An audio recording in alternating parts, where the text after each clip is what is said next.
It's quite a long time since we've done a phone-in on the Middle East peace process, partly because there hasn't been one for such a long time. Well, today, Donald Trump presented his long-awaited peace plan, promising to keep Jerusalem as Israel's undivided capital. Now, in normal circumstances, you would think when a US president comes forward with a fairly detailed peace plan, and whatever you think of it, this is much more detailed than I think a lot of people were expecting. Whenever that happens, you kind of would want to feel a sense of optimism as to whether it could work. I feel no such sense of optimism this evening. It's 100 pages long, so I'm not going to pretend to have read it. But I have read the reports of it and heard what Simon Marks, our US correspondent, had to tell us in the news hour. And I have come to the conclusion, sadly, that I think it's probably dead before it's even been proposed almost, because there is very little in it that the Palestinians could actually grab onto and say, yep, this is worth negotiating.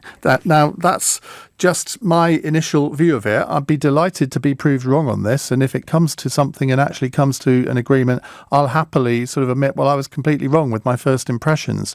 But I think the question that its proponents need to answer is, well, what's in it for the Palestinians? Because if you're going to come to an agreement, there has to be something in it for both sides.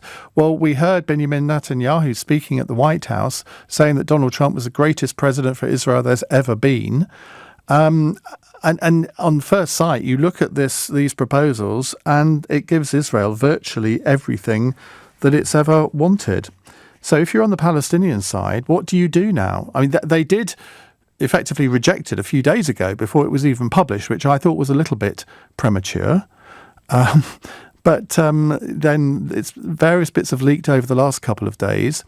And you can, in a sense, understand why there has been a lot of angst on the Palestinian side on this. Or can you? Or do you think that this is absolutely wrong and that the president has come up with a very balanced plan, which at least the Palestinians should sit down and talk about? Now, I would say that should happen because effectively relations were broken off when Donald Trump recognised Jerusalem as the former capital of Israel. There have been apparently no contacts, whether there have been back channels, I don't know, but no formal contacts between America and the Palestinian Authority since then.